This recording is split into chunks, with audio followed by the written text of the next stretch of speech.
बघा, मी आज इतक्या सुंदर जागेला आले ना. हा आहे तिलारी घाट आणि इतका डीप आहे, मी काही जास्त पुढं जाणार नाही. आणि इतकं सुंदर असं वारं सुटले नाही, इतकं सुंदर क्लायमेट आहे. आणि गर्दी बघितली तर सांगायलाच नको, पूर्ण लाईटमध्ये गाड्या लागलेल्या आहेत. आणि मी आहे तिलारी घाटामध्ये आणि संध्याकाळचा वेळ आहे. क्लायमेट तर इतकं छान आहे. मी काही जास्त पुढं जाणार नाही कारण डीप आहे. लांबूनच मी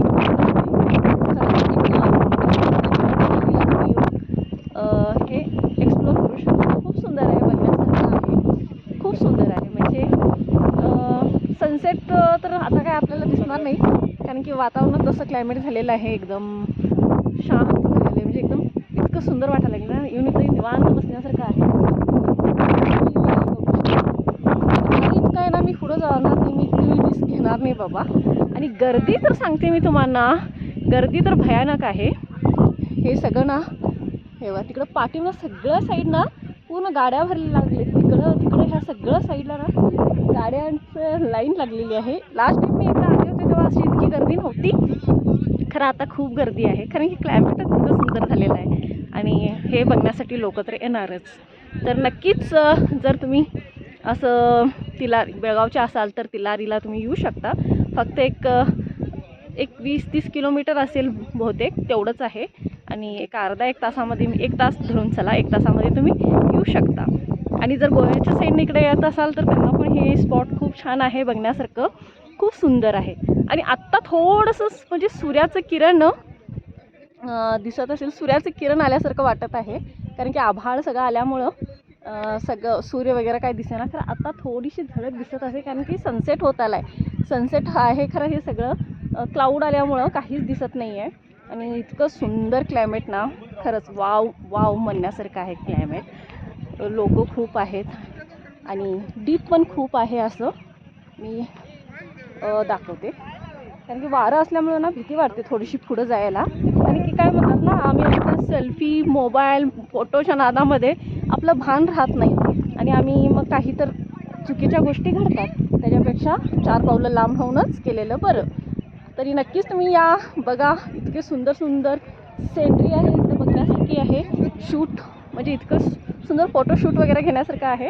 खरं आला तर स्वतःची काळजी घ्या. आपली मुलं बाळं फॅमिली घेऊन येत असाल तर त्यांची पण काळजी घ्या. बेधुंद म्हणून येऊ नका आणि थोडंसं कॉशियस घेऊन तुम्ही आला तर बघण्यासारखं खूप सुंदर आहे इथं. तर नक्कीच या. बघा आता तिथं काय चाललं, एक मुलांचा ग्रुप आहे त्या झाडांच्या पाठीमागे. एवढं तिथं तुम्ही मुलांचा ग्रुप आहे, तो किती मस्ती करायला लागला आहे. म्हणजे ओढाओढी करायला लागला आहे, ढकलाढकली करायला लागला आहे. असं काही करू नका. दोस्तांच्या बरोबर पण आला तर थोडं स्वतःची काळजी घेऊन करा कारण की तुमची फॅमिली तुमची वाट बघत असते त्याच्यासाठी. आता ही मुलं बघा किती हुंपणा करायला लागले, एवढ्या जवळ गेले आणि इतकं दंगा घालायला लागलेत ना, ती एकमेकाला ढकलायचं काम करायचं, लई नाचायचं, लई चाललंय. असं काही करू नका आल्यावरती. म्हणजे स्वतःचं पण जीव धोक्यामध्ये घालतात, दुसऱ्यांना पण धोक्यामध्ये घालतात. आणि इतका दंगा करायला लागलेत, मी आल्यापासून बघायला लागले त्यांना, इतकं हुंपणा करायला लागलेत ना, ढकलायचं, काय काय घाण शब्द उच्चार करायचं, इतक्या सुंदर जागेचं सगळं अपमान करायला लागलेत ती लोक. असं करू नका. इतकी सुंदर जागा आहे, एन्जॉय करा, मस्ती करा. खरं अशी मस्ती करा ती कुणाला दुखापत होणे त्या गोष्टीचा असं. आणि इतकं रिस्की आहे. हो, खड्डे आहेत तिथं पण लोक गेले म्हणजे येतात. खरं रिस्क खूप घेतात. इतकी सुंदर जागेला येतात, रिस्क घेतात. मग त्याच्यामुळे ना मग दुसरे घाबरतात यायला अशा ठिकाणी. असं इथं तिथं मध्ये मोठा खड्डा आहे, खरं तिथं उतरलेत खाली. हे रिस्क आहे ना, असं नका करू. एन्जॉय करा, आल्यावर एन्जॉय करा. आणि गर्दी तर बघू शकता, गाड्याच लागलेत पुढच्या साईडला, वरच्या साईडला गाड्याच आहेत, खूप गाड्या लागलेत. म्हणजे खूप गर्दी आहे. आणि आता झाला टाईम झाला, आता आम्ही 1-1.5 तास होतो इथं. बस फॅमिलीबरोबर आलं तर इतकाच टाईम स्पेंड करणं गरजेचं आहे की नंतर हुंबपणा करतात, ड्रिंक करतात. म्हणजे आता पार्ट्या पण चालू झालीत, इकडच्या साईडला बसलेत पुरुष वगैरे. किती लोक, पोलीस लोक सक्त मनाई केलेत अशा ठिकाणी, ड्रिंक करू नका, घाण करू नका. कारण ही लोक काय ऐकत नाही आहेत. ही आपलं आहे तेच करणार, म्हणजे स्वच्छता इतकं सुंदर प्लेसला घाण करणार, प्यायचं काय सोडणार नाहीत. हे इथं तर आता मी चालले तिथं तर अक्षरशः मुलांनी घोळका घालून बसलाय, सगळं तयारीत आलेत ते. मस्त आज बहुतेक रात्री इथंच करणार आहेत ते एन्जॉय फुल. मी जरासं असं तुम्हाला दाखवेन त्यांना. ह्या झाडाच्या पाठीमागे बसलेत इथं सगळं आपला अड्डा लावून. आता काय करायचं ह्यांना, जेवणं बिवणं घेऊन आले काय नव्हे सांगता येत नाही ह्या पोरांचं. मी चालले घरी आता. चिखल आहे वाटतं, चिखल आहे, जपून चला, पाय घट्ट ठेवा. रस्ता चुकलाय आमचा, तिकडं आलो होतो, परत म्हटलं तर असं राऊंड मारून जाऊया. तर आता रस्ताच अगदी चिखल आहे. पाऊस होऊन गेला, किती पाऊस पडला, किती पाऊस झाला, किती पाणी तुंबलं होतं सगळीकडं. बघण्यासारखं आहे का की लोक असं उद्धटपणा करतात, हुंबपणा करतात आणि हे सगळं असं होतंय. मग स्वतःचा जीव धोक्यात घालतात, त्याच्यावर दुसऱ्यांचा पण जीव धोक्यात घालतात. काय हरकत नाही, त्यांची लाईफ, त्यांचं जीवन. तुम्हाला यायचं असेल तर नक्की या तिलारीला. खूप सुंदर प्लेस आहे, फॅमिलीबरोबर पण येऊ शकता. कारण आल्यावरती तुमच्या आणि तुमच्या फॅमिलीची काळजी घेणं हे तुमच्या हातात आहे.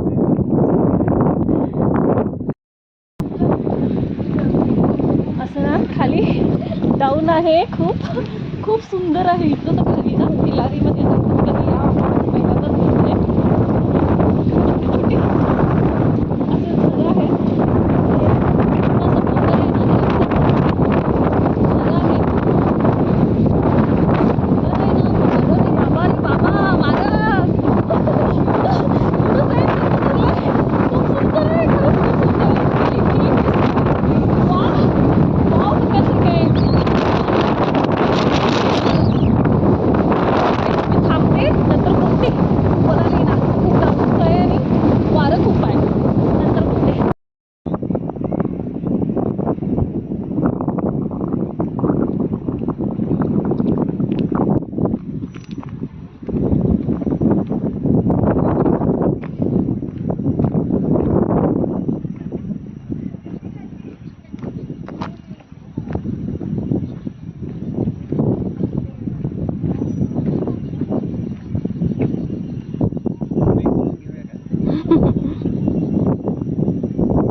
नेचर हे नेचरच असतं. ह्या डोंगरावरती केळीची झाडं उठलेत. आता इथं केळीची झाडं लावले कोण? केळीची झाडं तर लावता येत नाहीत, कसं लावले? आता इथं डोंगरावरती इथं केळीचं झाड आले, हे बघा त्याला फुल आलंय केळीचं. इथं केळीचं झाड आलंय. एक मिनिट तुम्हाला मी फ्लिप करून दाखवते. केळीचे झाड आले डोंगरावरती, म्हणजे अक्षरशः खडी दगड आहे, हा दगडावरती केळीची सुंदर झाड आलेत. बघा तुम्ही, मी दाखवतो बघा. ही केळीची झाडं आलेत, हे बघा इथं वरती केळीचं झाड. हे केळीची झाडं उठलेत, हे बघा तिथं वरती, इथं खाली, इथं कोपऱ्याला, तिकडं आणि किती आलेत त्या साईडला. ही आहेत केळीची झाडं.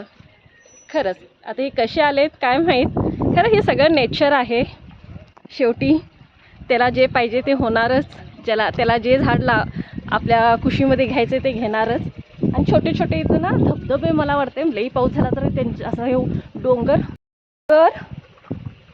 म्हणजे डोंगरावर असं लाईन दिसायला लागली पाण्याची. तिथं बहुतेक छोटे छोटे धबधबे येत असतील पावसाळ्यात, म्हणजे खूप पाऊस पडल्यावरती. आता इतका पाऊस झाला आहे, खरं मला नाही वाटत की जास्त धबधबे आलेत म्हणून. खरं आवाज येत असेल बघा, खळ खळ असं पाण्याचा आवाज. हवा, पाणी किती सुंदर आहे. खरंच नेचर खूप सुंदर आहे. फक्त नेचरला जपलं पाहिजे एवढंच आपलं कर्तव्य आहे. छोटासा आहे, बारीक, खूप सुंदर आहे. आणि इथं मला एक वैशिष्ट्य ना असं सांगते, तो जो पट्टा आहे ना, डोंगराच्या दोन्ही साईडला डोंगर असल्यामुळे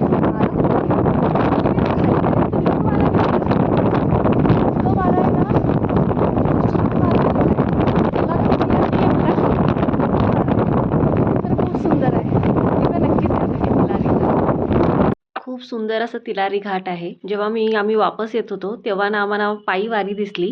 खरंच बघून खूप छान वाटलं. इतकं काही घडलं, इंद्रायणी नदीला पाणी वगैरे आलं असं वाटलं नव्हतं. वारी वगैरे ह्यावर्षी होती की नाही. खरं लोक काय आपली उम्मीद सोडलेली नाही आहेत आणि आमच्या इकडून पण पायी वारी खूप जाते. तर हे बघून मला खरंच खूप छान वाटत होतं. त्यात किती वयस्कर लोक होते. खरं वारी काही चुकायची नाही म्हणतात ना, खरंच तसंच आहे. खूप सुंदर अशी लोक एक साईडनं आपला रस्ता धरून छान असं जात होते. त्यांच्यावर मोठ्या गाड्या देखील होत्या. खरं त्यांनी आपली बहुतेक कुठं तर आता थांबणार होते, कारण की संध्याकाळ होत आली होती आणि ते बहुतेक कुठं तर थांबतील आता एका जागेला आणि त्याच्यानंतर पुढं जातील. तर आजचा तर माझा प्रवास छान झाला. मी आज असंच एक छोटीशी पिकनिक केले आणि त्याच्यानंतर हे देखील मला वारीचे म्हणजे ही भक्त लोकं बघायला मिळाली वारीला जाताना. तर तुम्ही कधी गेला का तिलारीला? हे नक्कीच मला कमेंट करून सांगा आणि व्हिडिओ आवडला तर नक्कीच व्हिडिओला लाईक करा, चॅनलला सबस्क्राईब करा. परत भेटते नेक्स्ट व्हिडिओमध्ये. तोपर्यंत बाय.